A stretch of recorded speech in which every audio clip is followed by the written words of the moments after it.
Vamos para mais um episódio do podcast Sexualidade Sem Tabus, o conhecimento libertas. Esse podcast falamos sobre sexualidade, relacionamento, sexo, libido, tudo que envolve esse universo. Você pode acompanhar no canal do YouTube da Rádio Mix e do Libertas e também pelo Spotify.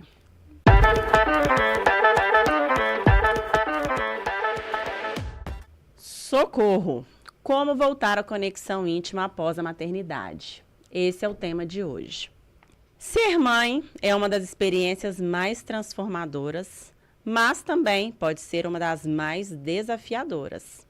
Entre noites sem dormir e a nova rotina, a intimidade com o parceiro muitas vezes fica em segundo plano.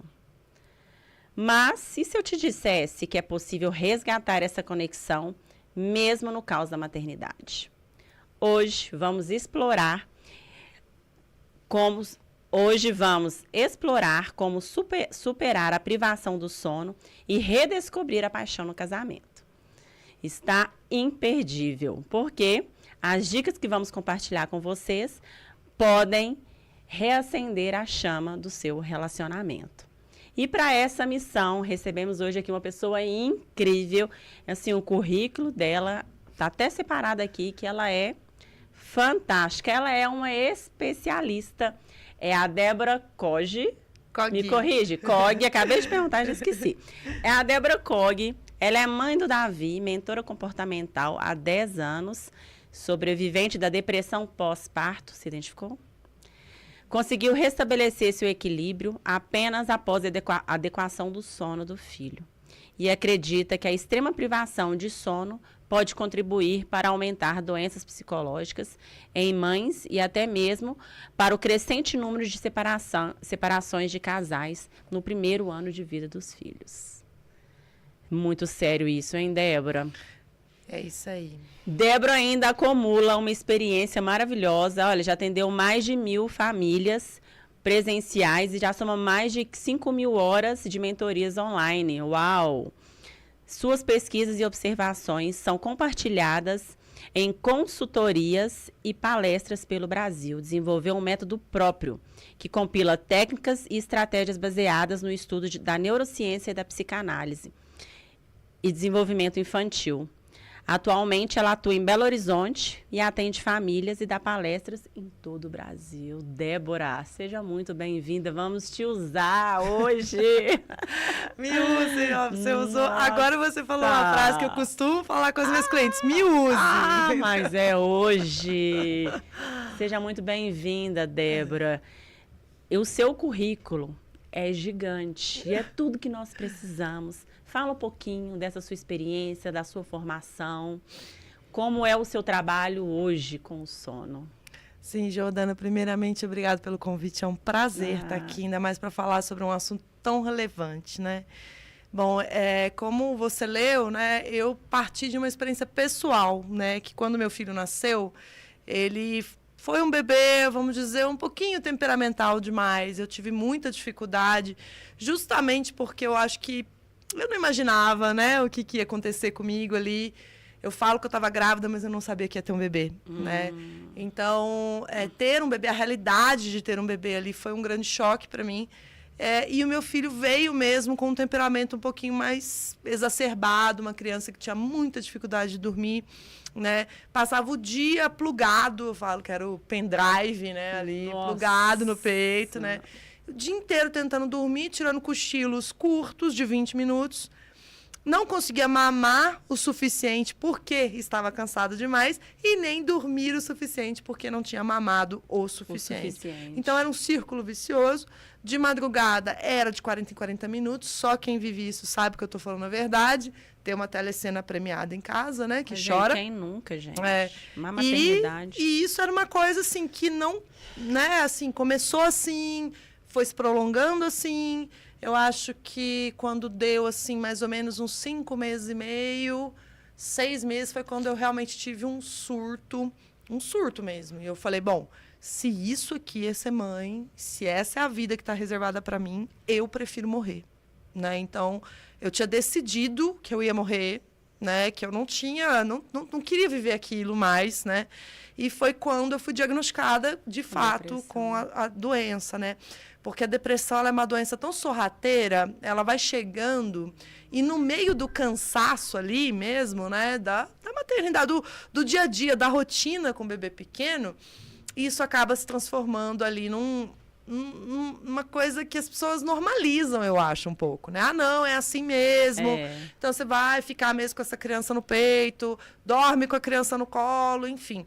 Então, essa normalização desse cansaço excessivo, ela foi me levando para um lugar que eu falava, ah, tá, acho que vai passar. Eu lembro que eu ficava esperando, assim, né? Que dia, gente? Que dia? Amanhã. Quando fizer 3 meses, né? Quando fizer 6 meses, não passa.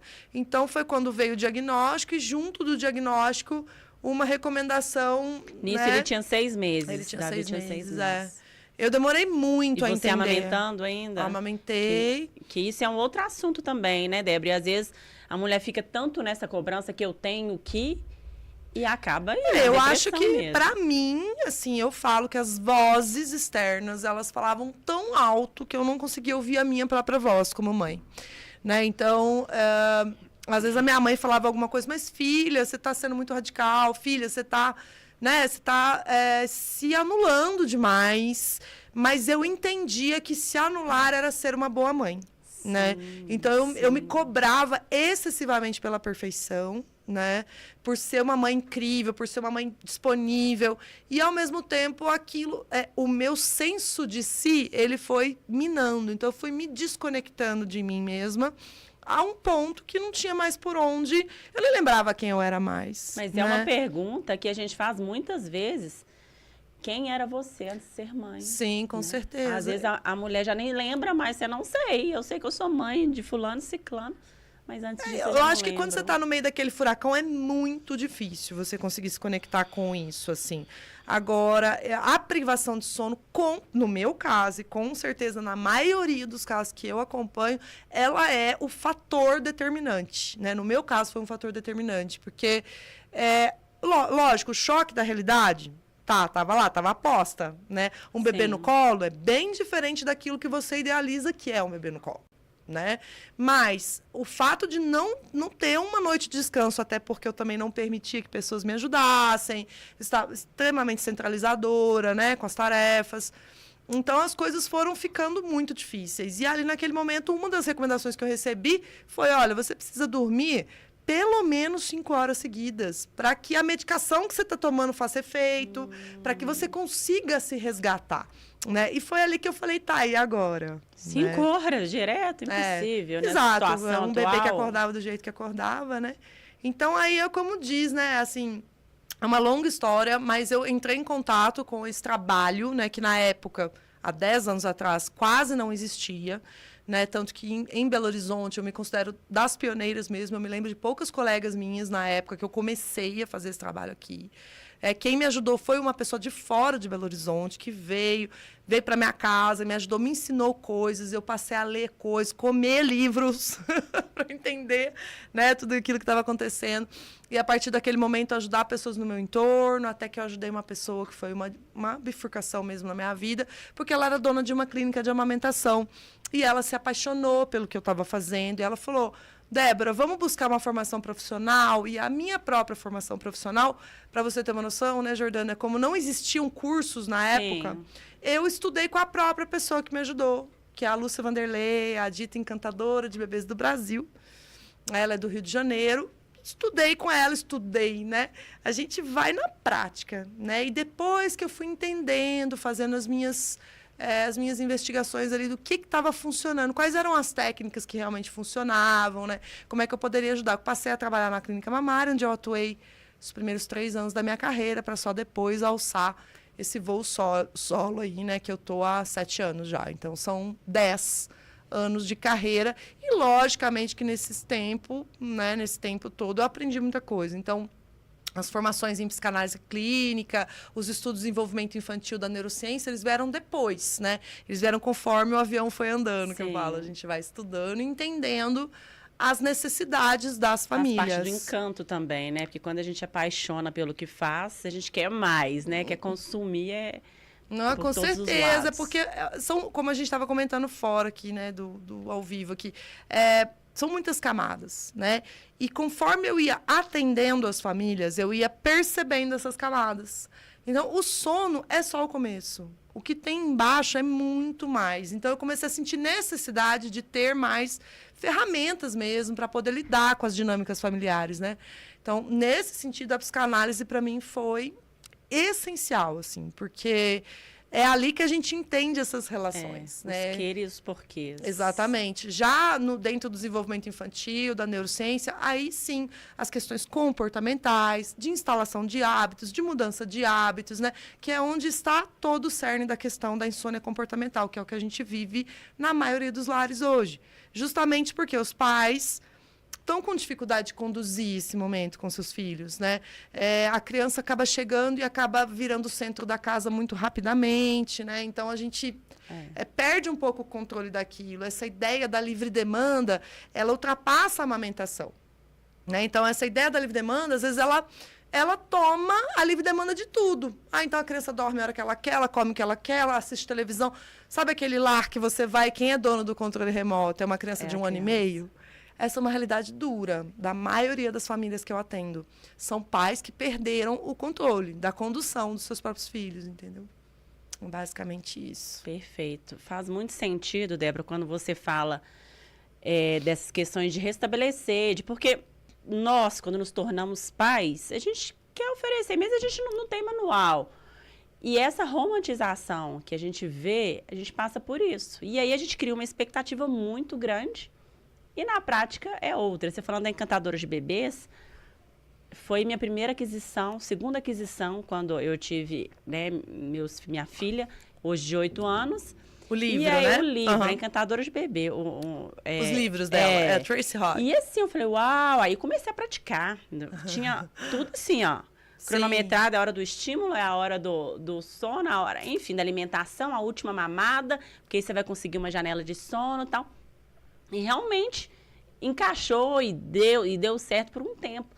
Só que aquela rotina que eu estava praticando não era algo duradouro ali que eu estava fazendo para que ela tivesse uma rotina de sono tranquila, que ela adormecesse sozinha. Então, né, a gente está falando ali nos bastidores, a gente coloca algumas dificuldades na nossa vida que fala, uau, isso foi por uma romantização, porque não é isso, eu preciso de me ajustar de acordo com a minha rotina atual, o que é possível ali para a criança. Então, eu vejo que muitas famílias acabam entrando nesse processo aí de... a gente não sabe muito bem o que fazer. E se eu pudesse hoje, o meu investimento seria... Nossa, com certeza. Nesse auxílio, minha enxoval seria Débora, seria alguém para, né, para amamentação, que eu também sofri muito na da primeira. E isso tudo interfere muito na vida do casal, porque a privação de sono, como você tem muito para dizer aqui pra gente, ela vai interferir em todos os sentidos, profissional, familiar, né, principalmente aí na sexualidade também, né? A sexualidade inexistente naquele momento, né? Negativa, absolutamente inexistente, né? Na verdade, o sono, né, Jordana, ele é a base da hierarquia das necessidades do ser humano. Então, na hierarquia das necessidades, o sono ele vem antes da fome, para você ter uma noção. Você prefere dormir do que comer. Na verdade, biologicamente, do ponto de vista biológico, não seria interessante, inteligente, um ser sonolento sair para caçar, buscar um alimento, né? Porque quando você está com sono, você se torna vulnerável. Então, dormir antes de comer, a gente vê isso na criança. Se você colocar uma criança para comer e ela tiver com muito sono, ela não consegue comer. Verdade. Uma mãe que está em privação de sono extrema, você fala, vamos jantar. Ela fala, que jantar? Eu quero dormir, pelo amor né? de Deus. Então, realmente, o sono é a base da hierarquia. E sem ele, no lugar, a gente não faz mais nada. A gente não tem condições de se desenvolver, de se autorrealizar, né? E imagina, ainda mais na troca com o outro aí, no caso do parceiro, né? Fora esse ponto que eu acho que é um ponto pouco falado, que eu acho que ele é muito, muito essencial, assim, que é a saudade que a gente fica do nosso companheiro quando nasce uma criança. Você sente falta do seu parceiro, porque você não tem mais aquele tempo que você tinha para trocar. Então, eu me lembro que quando eu estava com o Davi pequeno, eu lembro que eu chorava, às vezes, para minha mãe. Eu falava, mãe, que saudade de sentar na sala e ouvir um disco com meu marido. Eu não tinha mais esse tempo simples, né? E que é um tempo pré-nupcial, vamos dizer assim, é o romance, é o momento da troca, né? A gente sabe que o sexo ele não começa na cama, né? Então, ali, todo aquele momento, aquelas trocas, isso tudo vai se resumindo ao quê? Trocar a fralda, botar o menino para dormir, menino chora, você fica horas com o menino no colo, fora a amamentação que já mexe hormonalmente com a mulher. Então, muita coisa aí pra gente ter que superar para falar sobre sexo, né? Esse resgate dessa conexão realmente. Então, eu acredito que dentro de uma linha de tempo, esse primeiro ano de vida, não é à toa que mais da metade dos casais se separam no primeiro ano de vida de uma criança. Você pode ter 10 anos casado. Você está com um relacionamento estável, nasceu uma criança, a dinâmica muda.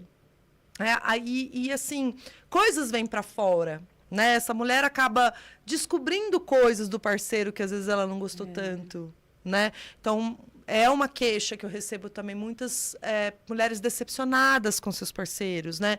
Por quê? Porque para o homem, a chegada de uma criança interfere pouco na vida dele.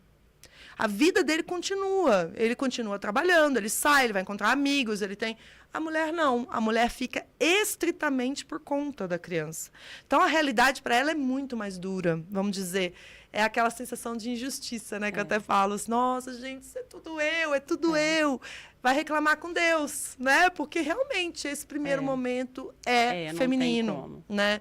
Então, passado esse primeiro momento, que eu acho que é o gargalo da coisa, porque muitas vezes, sendo engolidos, né, por esse primeiro ano de vida, o casal se perde de si. Né? Então, a gente fala, né, que a gente tem a criança no centro e o casal começa a olhar só para a criança e esquece de olhar para si.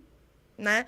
E aí, essa conexão, que é algo já tão raro, né? A conexão, eu sempre falo isso, assim, conexão é uma coisa tão rara que a gente deveria cuidar. Se a gente soubesse o tanto que é raro. Verdade.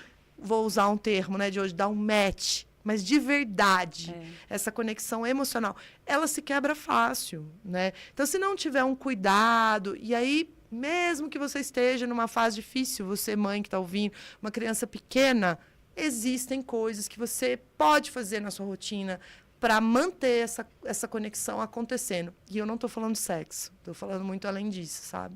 É muito além. Muito além. É muito além, porque esse olhar, né, do parceiro, ele precisa de enxergar ali também. É difícil para ambos, né? Porque parte de um casal e desmembra, um vira pai, outro vira mãe, e cada um exercendo um papel ali, a mãe muito de nutrir, né? E o corpo está preparado ali exatamente para isso, né? Os hormônios, prolactina, é para cuidar, né? Para oferecer alimento. E o homem não está dentro, propriamente dito, desse processo, não sente na pele, né, praticamente. E aí acha que passaram os 40 dias, pronto, mulher. Isso, tá já te dei o tempo. 40 dias já passaram e tá na hora aqui da gente namorar, voltar a nossa vida, né? Só que aí como é que volta, Débora, né? A mulher sobrecarregada, muitas vezes o homem não tem esse olhar acolhedor de ajudar, né? Não, acho que não é nem ajuda, não, porque é papel dele, né? Eu acho que a gente tem que deixar isso claro também, que o pai tem um papel e a mãe, né? Acho que os dois colaboraram para a criação de um filho que é do casal. E isso, acho que quando essa parceria tá junta, tudo flui de uma forma diferente. A gente vai vê. Ajudar a mulher a voltar à vida sexual. Ela se olhar, ela tem um tempo de tomar banho. Nossa, não, é o mínimo, né? Às vezes é isso, dignidade. Não consegue nem... Às vezes você acorda, você fica o dia inteiro com aquela roupa. Você não conseguiu escovar o dente. Aí o seu marido chega em casa e ele também vem com essa expectativa, né? Então, realmente, assim, eu penso assim, né? Das coisas que eu visualizo, né? A gente tem esse nascimento da mãe, ele é imediato ao nascimento do bebê. Nasce o bebê, a mãe nasce junto. Né? Porque não tem jeito, tá no seu colo, que você falou. Você tem a missão de fazer essa criança sobreviver. Exato. E essa responsabilidade, ela é pesada. Porque você se sente só. Não tem uma mãe que não se sinta só, né? Nesse começo. Poxa, tudo eu, é só eu que faço isso. Às vezes a criança está chorando, o único colo que a criança para é o da mãe. Então, essa sensação de solidão, né? O homem, ele já leva pelo menos 6 meses para nascer pai. A criança tem que começar a interagir com ele para ele entender E, ao mesmo tempo, de todas as demandas e tarefas que uma criança, né, tá exigindo, a única que um homem não pode fazer é amamentar. Porque o resto ele pode fazer tudo.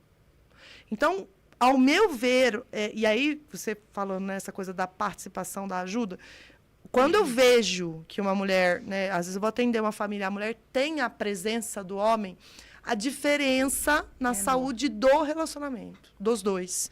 Porque existe ali uma cumplicidade de entender que aquele é um momento, é uma fase, nós estamos passando por isso juntos, né? Aquilo não é uma responsabilidade dela só. Agora, a grande maioria ainda, infelizmente, trata assim esse assunto, né? Ah, não, e a gente vê isso nas falas, é sutil, assim. Ah, não, de noite é ela que resolve, sabe? De noite, que é a hora mais pesada, né? Lógico, todo mundo, ninguém quer levantar à noite para cuidar de criança, né? Então, o meu trabalho, ele entra nesse lugar e, geralmente, eu já trago o marido para a primeira reunião, assim, a reunião de alinhamento de expectativa com relação à mentoria, né? Vamos fazer uma mentoria, você está interessada? Eu trago o marido para a reunião, eu não faço reunião de contratação de mentoria se não tiver o homem presente. Por quê? Porque esse homem, ele tem que estar ciente de tudo que vai acontecer, de tudo que a gente precisa fazer juntos para poder atingir um resultado que ele deseja muito, que é qual? Ter a mulher dele de volta, né? O homem deseja muito ter a mulher dele de volta. E como é que a gente vai começar a ter essa mulher de volta? Com essa criança dormindo. Isso é um ponto, não tem como você fugir disso. Olha o sonho, gente, olha né? o sonho. Você botar uma criança para dormir e acordar no outro dia só, tá? Então, o que você vai fazer para isso acontecer? Tem que ter uma parceria ali de estratégia, inclusive, para a gente fazer isso acontecer, sabe? Então, realmente, o que a gente vê, na realidade, é mulheres que têm homens que são participativos, né? Elas conseguem, depois que passa essa fase, restaurar de uma forma mais rápida e fácil esse casamento. A grande maioria que, nesse momento, se decepcionou, se separa. Infelizmente. É estatístico isso, né? São 63% dos casais. No primeiro ano de vida. Eu acho muito gritante. Muito gritante. Né? E às vezes eu vejo uma coisa que eu acho interessante. A gente pensa assim, né? Ah, não, faz tempo que eles estão juntos, então eles vão superar? Pelo contrário. Pelo contrário. Às vezes um casal jovem, 2, 3 anos juntos, eles passam por aquele momento mais difícil muito mais unidos do que um casal que já tem mais tempo junto, sabe? Então, realmente é uma questão de... acho que a palavra é essa, é uma cumplicidade, é entender que é quase um abandono. A mulher se sente abandonada com tudo na mão ali, né? Falou, uai, uma com vida essa que depende totalmente de mim. Então, é muito complexo, porque isso causa um ressentimento, causa uma mágoa. Essa mulher, né, assim, é a observação, ela começa a nutrir raiva do marido, né? Porque o marido sai, o marido vive a vida, e aí ela fica em casa. Aí ele volta, ela tá lá, aquela coisa, entendeu? Mas lá dentro, ela tá nutrindo aquela raiva. Ai, mas por que ele pode ou não, né? E aí, o que acontece? Nesse mesmo momento, essa criança ainda é muito apegada, muito ligada à mãe. Quem que faz melhor as coisas? É claro que é a mãe. E aí o homem acaba se acomodando nessa situação. E a mulher também centralizando as tarefas. Ela vai ficando cada vez mais sobrecarregada, com cada vez mais raiva do homem. E o homem é o quê? Aquele cara que brinca com o bebê, sabe? O bebê, legal. Aí na hora de dormir, a parte divertida, né?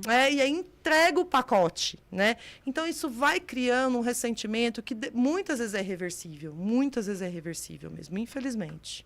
Nossa. Né? Débora, dá pra gente aí algumas dicas para esses homens? Meninas, convidem aí os parceiros para assistir também, né? Para ouvir esse episódio. Porque às vezes fala, mas eu não sei o que eu faço, eu fico sem saber o que eu faço, como é que eu ajudo ela para alimentar com ele. No colo, gosta de ficar no colo dela. Para comer, tem que ser com ela. Para dormir, tem que ser com ela. Mas não é bem assim não, né, Débora? Não é, e isso, na verdade, é um discurso confortável, né, para todo mundo. Então, assim, a gente tem que entender o quê? Primeira coisa, é muito mais difícil um bebê ficar em paz com o pai do que com a mãe?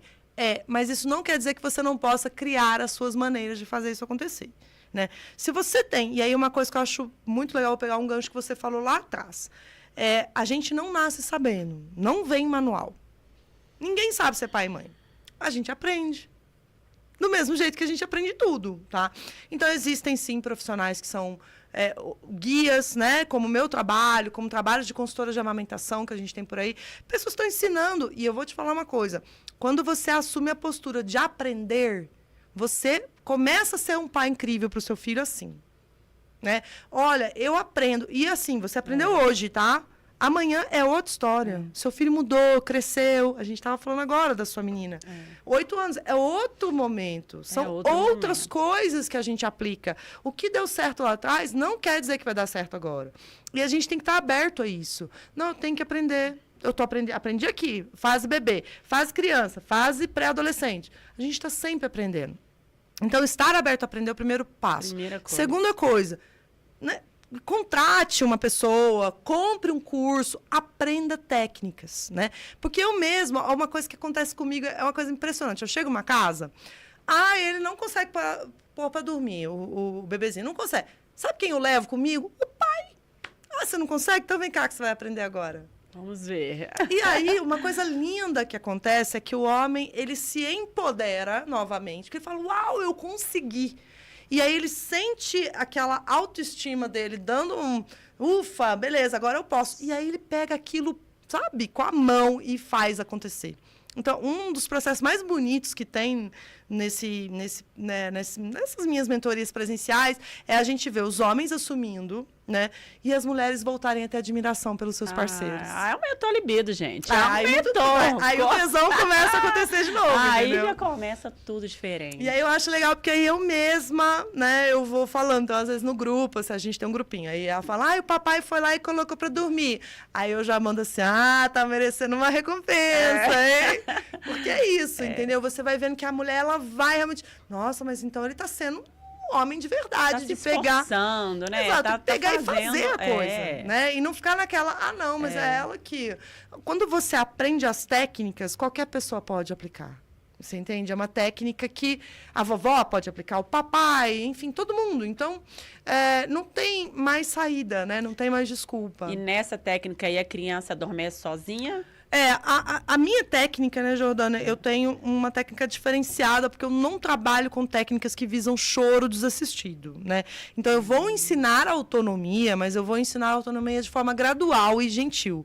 E as técnicas todas envolvem embalo, envolvem colo, e depois aprender na criança. É uma transição, né? Então, eu não posso simplesmente botar lá e falar, agora você dorme, porque ele não sabe fazer isso ainda. Então, esse caminho do ensinamento mesmo passa pelo protagonismo dos pais, né?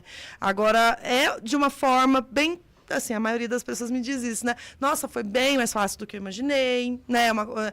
Eu achei que ia ser muito pior, achei que ia ter chororô. E não, claro que sempre tem choro, porque passa pelo processo de frustração, de mudança de hábito, mas a gente não está abandonando a criança, né? Sozinha, principalmente bebês, de acordo aí com a maturidade neurológica, né, que a gente trabalha. Nossa, a gente dormir realmente é um trabalho de um valor imensurável. Assim, eu falo isso para você porque eu passei, né? Eu falo até hoje, eu brinco que eu teria vendido meu carro, mas eu teria vendido, porque ali naquele momento eu precisava muito daquilo. E aquilo, o trabalho que foi feito na minha família, salvou não só a minha vida, como a vida do meu filho, porque eu tinha pensamentos objetivos, né? E, principalmente, a minha maternidade. Eu passei a gostar de ser mãe, né? E eu consegui me salvar de uma doença que mata igual qualquer doença que não é tratada, né? Então, a depressão pós-parto, ela mata, e se ela não for, né, olhada com cuidado, ter o tratamento correto, né? Então, realmente, assim, foi uma salvação. Isso, para mim, não tem preço, não tem dinheiro, você entende? É um valor que está num outro lugar, assim, né, de nível. Com certeza, é fundamental a gente e identificar isso, né? Porque muitas vezes a mulher fica nessa solidão e o entorno acha que é frescura, né? Fala, não, tá fazendo corpo mole, não, ela dá conta, daqui a pouco ela melhora. E aí a mulher vai só pro poço, né? Vai só se afundando. Como eu estava dizendo, é a normalização do cansaço. Então a pessoa fala assim, não, é assim mesmo, mas espera aí, até que ponto é assim? Então, um dos principais pilares do meu trabalho é a escuta. eu preciso escutar essa mulher, porque... E muitas vezes, quando eu conto a minha própria história, porque hoje eu conto a minha história sem, né, assim... Claro que é difícil, claro que foi uma superação na minha vida, mas hoje a minha história ela serve de exemplo. Então, quando eu conto a minha história numa família, eu estou deixando aberto para essa mulher dizer para mim, nossa, mas sabe que eu também penso nisso? Porque é só assim que a gente vai descobrir. Verdade. Eu tinha muita vergonha de falar as coisas que eu sentia. Entendeu? Como é que eu ia contar para alguém que eu pensava em pegar o carro e passar em cima do meu filho? E eu pensava nisso objetivamente e eu tinha vergonha de dizer. Então, eu acho que o começo da cura é a escuta. É ouvir a mulher, sem julgar. Né? Então, quando eu conto, quando eu falo assim, abertamente, como eu estou falando aqui para vocês, né? A gente tem essa conexão e a mulher se sente segura para poder me contar também o que está sentindo, entendeu? Então, é basicamente por aí. Sério. É muito sério. E dentro de tudo isso, Débora... No nosso desespero de querer dormir, vamos ver se a gente consegue dormir um tempinho a mais, deixa ele aqui mesmo, vamos trazer ele para nossa cama, porque aqui ele consegue adormecer, eu consigo dormir com ele aqui, desconfortável, mas o sono pega. Muitas famílias partem para a cama compartilhada. O que você nos diz sobre isso? Esse assunto é super polêmico, né, Jordana? Assim, eu trago a minha opinião, que não é uma opinião... uma simples, mera opinião. Ela é baseada nos estudos que eu faço, enfim. Então, a gente entende a cama compartilhada, às vezes, como uma medida de sobrevivência. Maravilha. Agora, uma cama compartilhada prolongada, como existem algumas linhas, né, que acabam indicando isso, enfim. Ao meu ponto de vista, é algo absolutamente inadequado, né? Não só para o casal, por motivos óbvios, né? Porque esse casal, ele perde a privacidade, ele perde a intimidade. O quarto do casal é um local do casal, né? E eu nem tô falando de transar.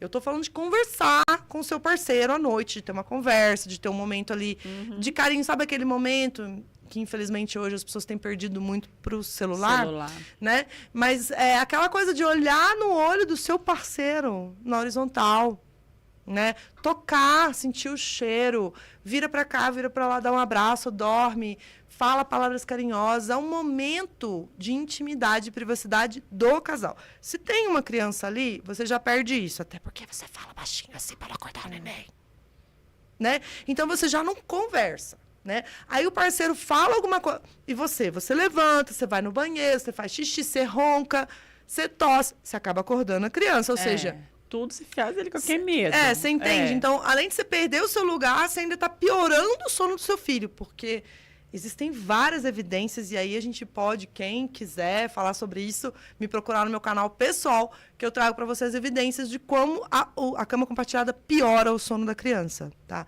Então, além disso, ela acorda mais vezes do que ela precisaria, né? Do que ela teria necessidade, enfim. Segunda coisa, que eu acho que é uma coisa que vai bem mais fundo, é que a vida emocional do seu filho tá lá no futuro, tá começando agora, né?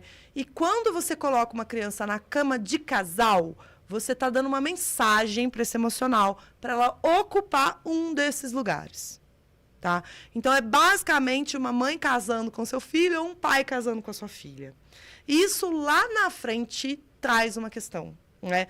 É uma mulher que deu o coração pro papai lá atrás, ela nunca vai ter um coração para dar para um homem. Você entende? Ela deu o coração já ficou, né?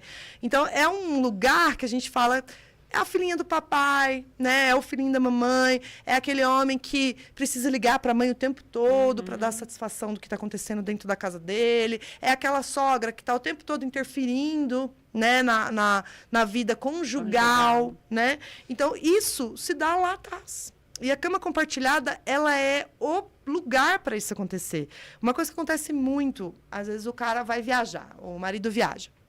Aí a mãe fala assim, eu pus na minha cama porque ele foi viajar. Essa criança está ocupando o lugar do cônjuge.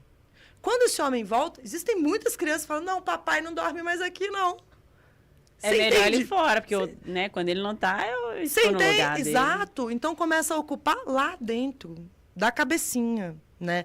E isso vai trazer um problema lá na frente, por quê? Porque esse homem Nunca vai ter uma mulher boa o suficiente, né? A mamãe sempre vai ser a melhor. A mulher nunca vai atingir suas expectativas. Ou a mulher mesmo.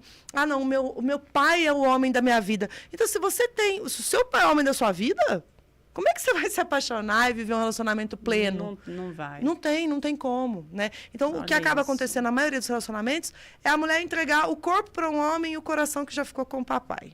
Né? Profundo, muito além do que a gente possa imaginar. E sem citar esse outro ponto. Alguns casais que se utilizam da cama compartilhada justamente para não ter que olhar um para o outro. Né? Então, se prolonga o uso da cama compartilhada. Por quê? Porque tirar da cama compartilhada requer uma ação, requer um movimento, certo? É um movimento que 2, 3, 4 dias a gente já estaria bem em outro lugar. Mas para sair dessa inércia, existem outros ganhos indiretos. E algumas pessoas...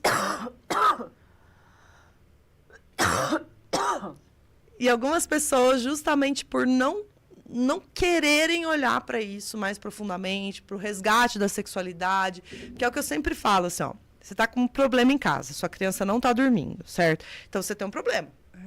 Todas as atenções estão nisso. Aí você resolve o problema. Para onde que vai a sua atenção agora?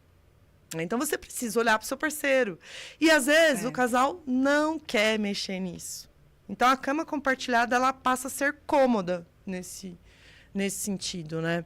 O que, para mim, é um desastre total. Transforma em um escudo ali, né? Vamos aproveitar a criança está aqui, então a gente não tem que olhar. Por que a gente não transa mais? Por que a gente não tem tesão no outro? Por que acabou o tesão? Né? Então, eu não vou mexer nisso, porque a criança está aqui.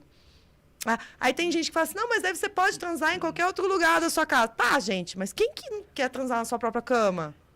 Sabe, isso não existe. Então, assim, é uma realidade, né, que muitas vezes vem maquiada. Tem que dormir junto, que é bom para a criança. Bom, aí é aquela coisa que eu te falei, né? É uma questão de linha de pensamento mesmo, assim, sabe?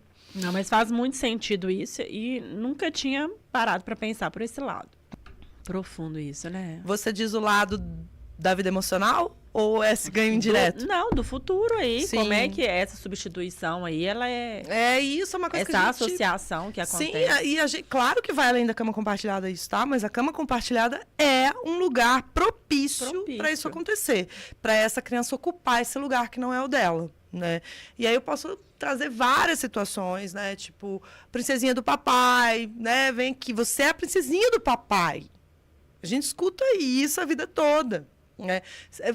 Colinho do papai, é só com o papai. Ah, minha filhinha não vai namorar. Sabe aquelas brincadeiras? Ou uma que é péssima, que eu sempre corrijo, inclusive quando acontece lá em casa. Você é o homem da casa. Você é o homenzinho da... Como assim, amor? Não, você é uma criança. Tá? Então, nas nossas falas, muitas vezes as crenças são embutidas, né? Verdade. E nessa fase da vida, né, Jordana, assim, até os 7 anos, a gente está se constituindo celularmente. Então, tudo que é dito pra gente nos constitui também, sabe? E são coisas que são muito difíceis depois da gente alterar. É claro que a gente pode ter um trabalho redutor de danos, mas a alteração, ao meu ponto de vista, é irreversível de certas coisas, entende? Que a gente viveu na infância. Né? Então, a gente passa a vida lutando com isso depois, na terapia, sem conseguir entender por que nenhum relacionamento dá certo, né? Por que você não consegue se entregar numa relação, confiar no seu parceiro.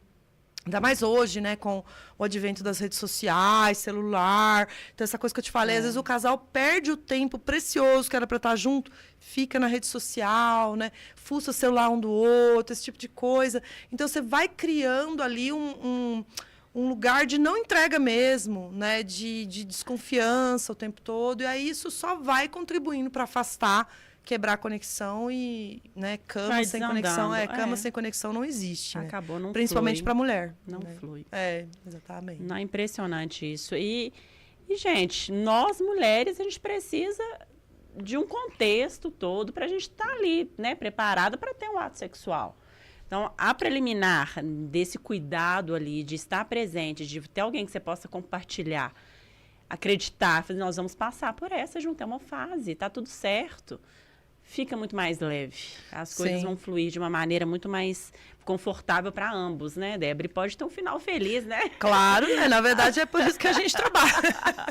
Eu trabalho muito para chegar nos finais felizes, sabe? O final feliz vai chegar. É. Algumas questões, Débora, que eu até coloquei aqui, que eu acho muito importante para a gente conseguir ali manter essa conexão íntima após ter filhos, priorizar esse tempo a dois, né? Como a Débora muito bem disse, ali na cama. Deitou para conversar, para saber como foi seu dia, né? Fazer um elogio, que às vezes, além de ser mãe, ela é uma mulher. Nós precisamos de ser elogiadas, né? Ter esse momento também de cortejo. A comunicação aberta e como a gente está passando, a gente acha que o outro está entendendo tudo que está passando na nossa mente, no nosso corpo, né? No nosso comportamento. Então, falar sobre isso, eu vejo como algo primordial ali para entender, porque realmente os homens não vão saber, não vão adivinhar o que está acontecendo. Aproveitar as oportunidades, abrir mão de algumas coisas. Você disse que a mulher muitas vezes centraliza. E esse centralizar faz com que o nosso tempo fique desse tamanho.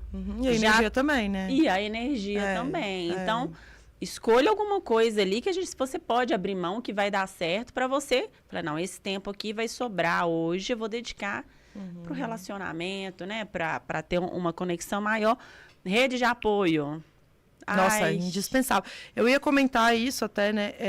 Que eu acho que um dos grandes pontos, né, que difere a criação de filhos hoje da criação de filhos lá atrás, da época da sua avó, enfim, porque todo mundo diz que era mais fácil. Por que era mais fácil?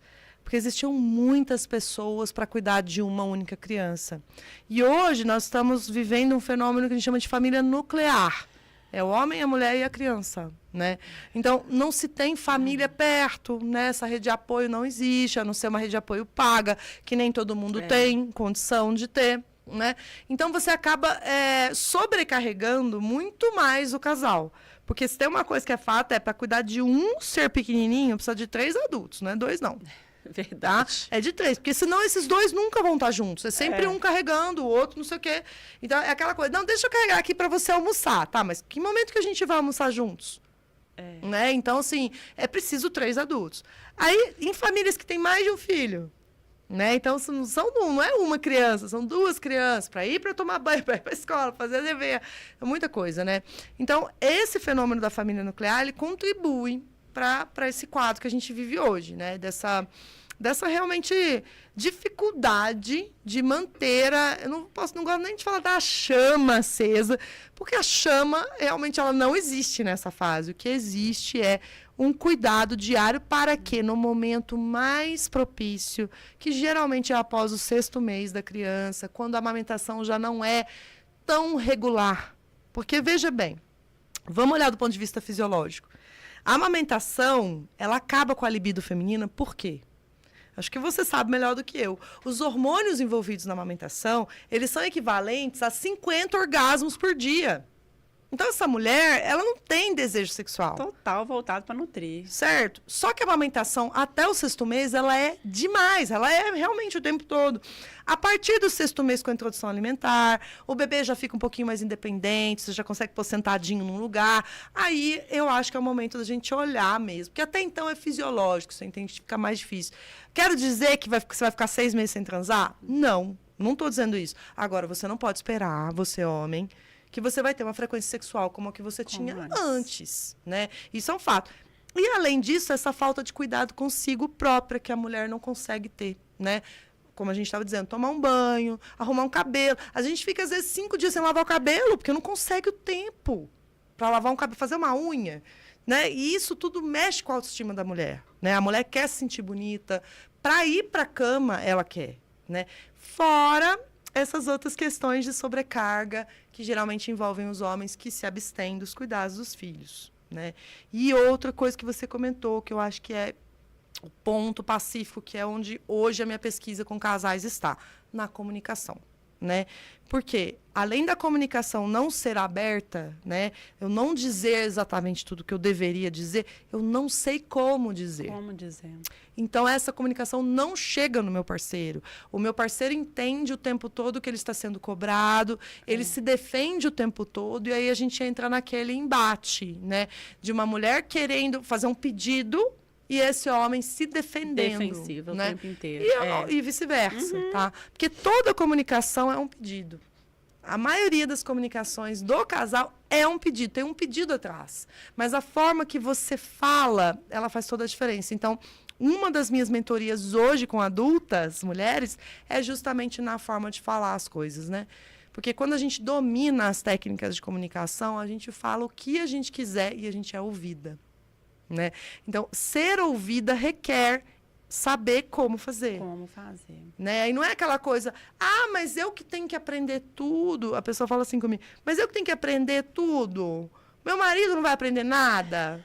Eu falo assim, amor, é o seguinte, você tá casada, você quer continuar casado? Eu quero. Você é heterossexual? Sou. Então, homem é assim, amor. Você vai aprender a lidar com ele. Você vai aprender a dizer as coisas para ele te ouvir, né? Porque, na verdade, isso só vai melhorar o relacionamento como um todo, né? Então, não é uma questão de, sou eu que faço, como diz a minha mãe. Quem tem mais consciência tem mais responsabilidade dentro da relação. Não tem jeito. Você tem mais consciência? Tá vendo que vocês têm um problema de comunicação? Qual que é o problema de você, mulher, investir nisso, então? Né? Mas a comunicação é tudo. Tudo. Eu percebo isso assim. Né? Eu posso falar aqui abertamente, né? O meu casamento, ele acabou pela falta da comunicação assertiva. Né? Hoje eu vejo isso. Né? Que se eu soubesse me comunicar com meu parceiro, possivelmente eu estaria casada ainda. Né? Mas ali, no meio daquele turbilhão, com tudo acontecendo, realmente a minha comunicação era extremamente agressiva, violenta, né? Então eu já nem conseguia nem falar no tom, né? Tava sempre num tom acima. Acho que toda mulher entende isso, né? A gente está sem paciência, sem nada. Então isso traz sequelas, né, para a relação, né? A gente foi se separar 6 anos depois, 7 anos depois, mas eu ainda acho que tem uma sequela grande ali daquela fase, sabe? Não, nossa, gente, é assunto assim que nós já começamos sabendo que eram várias vertentes aqui que a gente vai precisar de voltar para conversar, Débora. É muito profundo, né? Se a gente for parar para pensar, olha quanta coisa que está aí em torno de uma maternidade, uma privação de sono, que aí entra comunicação, saúde mental, romantização, tudo está muito envolvido nesses assuntos. E quando a gente fez aquela reunião para falar do tema, e eu fui também dar uma olhadinha nas pesquisas. Então, agora é uma parte do podcast que chama Ouve Dizer, que eu trago algumas informações aqui relacionadas ao assunto. Às vezes um ouvinte manda. Quem está ouvindo aí quiser mandar alguma coisa também, aproveite para a gente, né, continuar esse bate-papo. Olha só, uma pesquisa realizada na Universidade de São Paulo sobre a vida sexual das mães pós o parto. Frequência sexual, 64% das mães relata uma diminuição na frequência sexual nos primeiros 12 meses, como você mesma disse aí.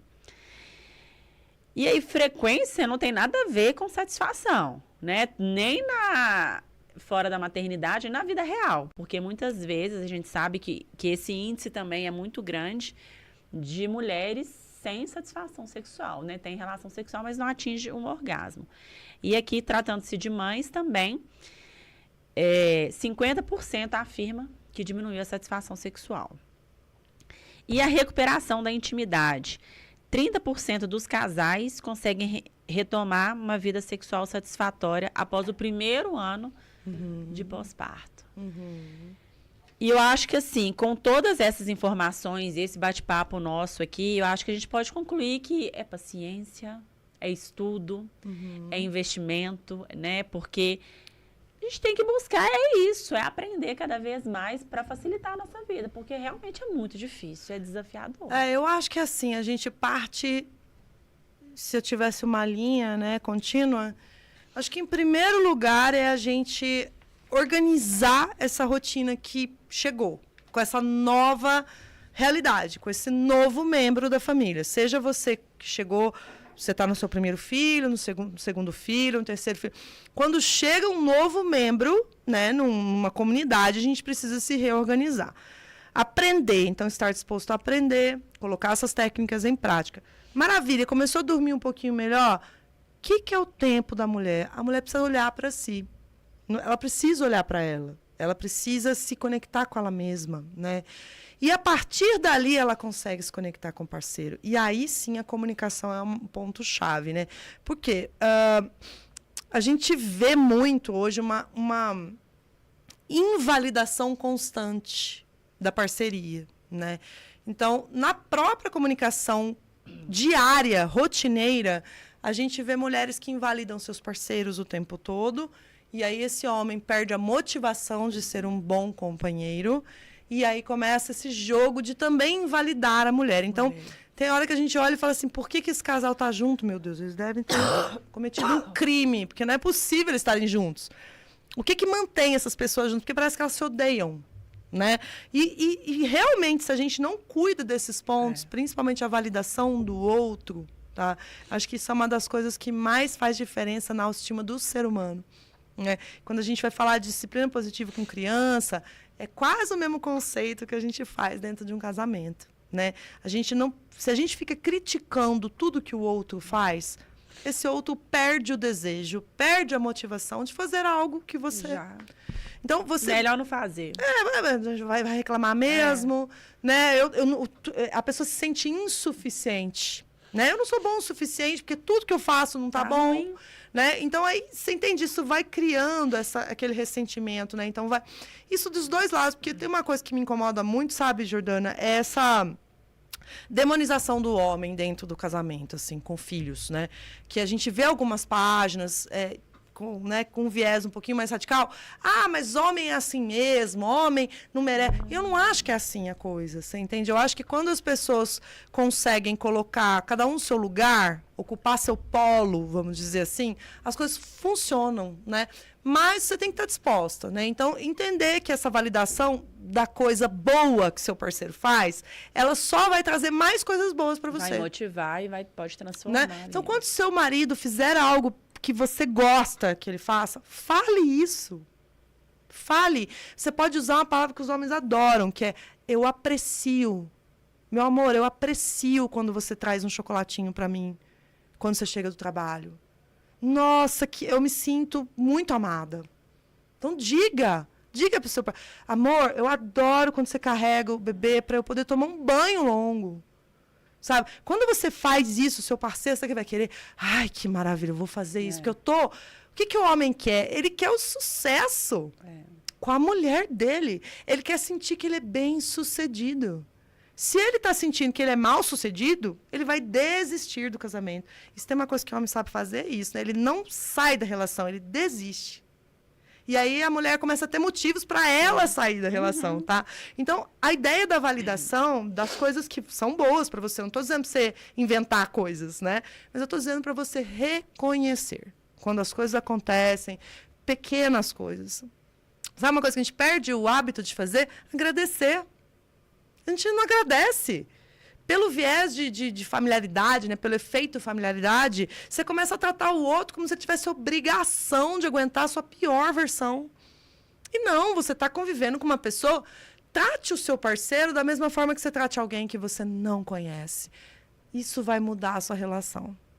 Trate o seu parceiro como se você não conhecesse. Porque a gente tende a tratar melhor pessoas que a gente não conhece, você já reparou? É verdade. Então você acaba Acha que o outro, que a gente tem intimidade, ele é obrigado a suportar o nosso cansaço, o nosso estresse. Ele não é. Tudo bem, ele pode entender que você não está num dia bom, mas chegar naquele nível de descarregar tudo exatamente. Em cima, né? E aí isso só vai piorando. Você chega em casa, você nem quer estar em casa. Sabe? Você vai para casa, ai meu Deus... Né? Então, você perde o prazer da convivência. Verdade. Sem essas pequenas gentilezas, né? Que você faria por um outro alguém que você nem conhece. Né? Então, vista sua melhor roupa para estar com o seu parceiro e não para sair e encontrar pessoas que você não conhece. Né? Então, acho que são isso a gente vai esquecendo, ainda mais no meio desse turbilhão, enfim. Mas, de fato, não tem outro caminho para fazer isso. Não tem uma fórmula mágica. Tem realmente esse investimento.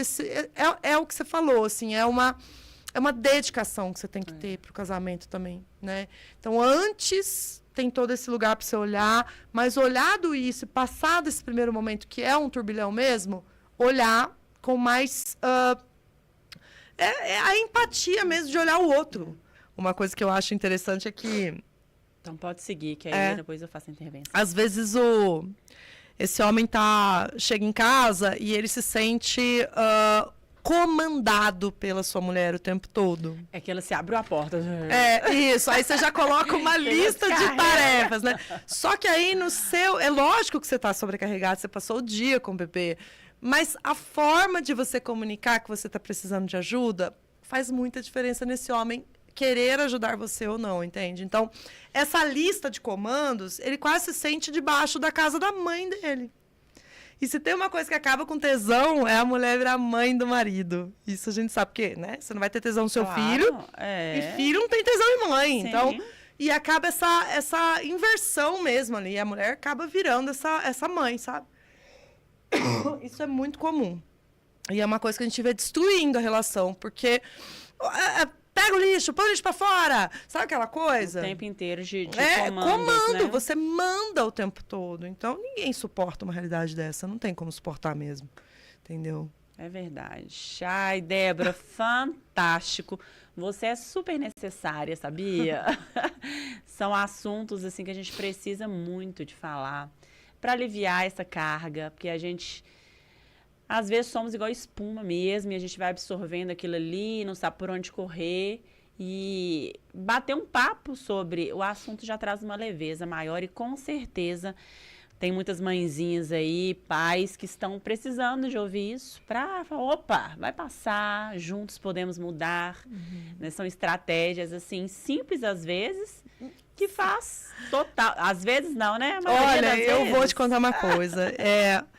Você que acha que seu casamento não tem jeito, toda relação tem jeito. Toda. Isso eu falo pra você que com pequenos ajustes na sua comunicação, em coisa de semana, você vê a diferença. Você consegue. Né? Você já vê um homem mais motivado a estar com você, motivado a fazer você se sentir feliz, fazer você se sentir amada. Porque aí você só está colocando as coisas no lugar. Mas realmente esse ajuste é indispensável. É o querer, né? É o que você disse. Senão... Se quiser, é possível. Sim, se né? quiser é possível. Basta... Agora, se já realmente minou, aí muitas vezes a melhor coisa que o casal faz é realmente se separar. Né? Agora, se ainda existe amor, existe respeito, esses pequenos ajustes aí, eles podem fazer muita diferença na sua relação. Exatamente. Então, enfim... Mesmo diante de tantos os desafios que envolvem a maternidade, é possível ressignificar a sexualidade. Entender que isso é uma fase, né, é transitório, que com tempo, paciência, comunicação e, se necessário, a ajuda profissional, essa experiência pode se tornar mais leve. Com certeza, ajuda profissional indispensável. Fundamental, né, Débora? Fundamental. Muito bacana. Débora, gratidão por esse momento. Você trouxe ali vários insights aqui que eu falo, uau, realmente não tinha pensado dessa forma. Tá? Eu quero te dar um até breve. Porque também, são muitos assuntos que a gente precisa de continuar aqui falando. Dentro de todos esses assuntos tem muitas outras páginas. Com certeza. Legal. Débora, onde conseguimos encontrar você para saber mais sobre o seu trabalho? Sim, a gente tem lá na rede, né? @DéboraCog, como é o meu sobrenome, COGHI, oficial. Você vai encontrar minha página lá. Para quem deseja entender como que faz a contratação do trabalho, para quem quer ver dicas, né, depoimentos, a gente tem lá. Tem meu telefone, não sei se deixa o telefone. Pode deixar lá na descrição, a gente coloca o telefone dela. Sim, ótimo. Meu telefone, meu WhatsApp pessoal, pode mandar mensagem para mim. E acho que é isso. O telefone e Instagram, hoje em dia tem tudo. Então, pessoal, esse podcast está disponível no YouTube da Rádio Mix, BH FM. E no Libertas, Também pelo Spotify, vocês podem ouvir pelo Sexualidade Sem Tabus by Libertas. Gratidão, Débora, por esse momento. E não esqueçam de me seguir, Jordana Rossi, no Instagram, que lá também temos conteúdos. Estamos passando por uma transição, mas vamos lá, porque trabalhar com sexualidade é desafiador e eu conto com vocês. Então, até breve. Até breve, amor. Muito obrigada. E eu que agradeço. Beijos.